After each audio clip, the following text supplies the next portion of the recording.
Now, the crime of rape generally refers to non-consensual sexual intercourse, but an Israeli court has jailed an Arab man from East Jerusalem for 18 months for rape by deception after having consensual sex with an Israeli woman. He'd introduced himself as a Jewish bachelor. Well, the woman accused him of rape after finding out he was an Arab.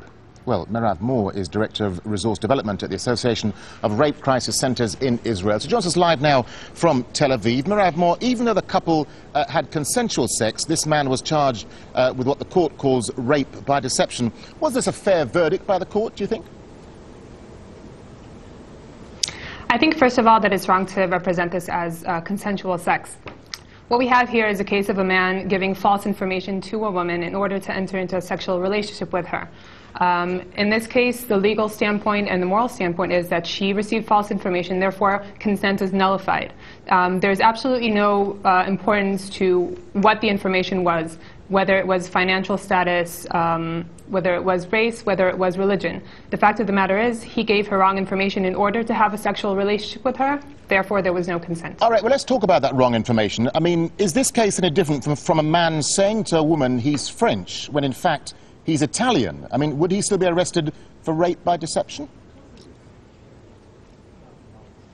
Once a woman, or a man for that matter, enters into a sexual relationship with another person, they do so within characteristics that are acceptable to them. It's not our position nor the law's position to say what is an acceptable amount of characteristics or what are acceptable characteristics. This woman felt that she was entering into a relationship with a man for the long term when he was in fact married, and she wanted to be with a Jewish man who was in fact Arab. So in this case, the information was wrong, was fraudulent, and therefore there was no consent, and this is definitely a case of deceitful rape. But the case does seem to have deeper undertones. I mean, one Israeli commentator made an interesting observation. He said that, what if this man had been a Jew? So let's put the shoe on the other foot. If this man had been a Jew who pretended to be a Muslim and had sex with a Muslim woman, would he be convicted of rape if the Muslim woman found out he was then a Jew?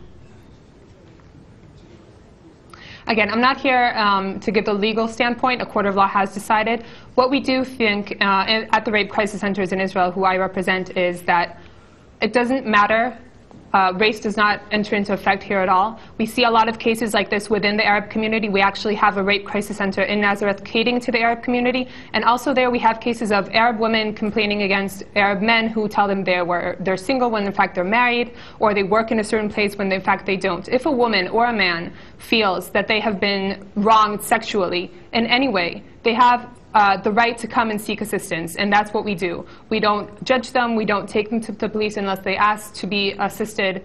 That's our standpoint. We're here to help, and that's what we do. In any community, regardless of race, regardless of religion, that's what we do in Israel. Let me just ask you a final question. I mean, Israel's Arabs say they suffer routine discrimination. Do you think this case underlines that discrimination? Again, I really don't think there was any discrimination on any racial ground. I think this is purely a case of a man giving false information in order to fraudulently coerce a woman into a sexual relationship. It's, again, wrong to say this was consensual. If a woman or a man feels that they were given wrong information, they were raped. And this has absolutely nothing to do with the Arab situation in Israel, the conflict. The Rape Crisis Centers see this as a criminal case of rape, and that's what the courts decided. All right, Merav Moore, we have to leave it there. Thank you very much indeed for your time. Thank you for having me.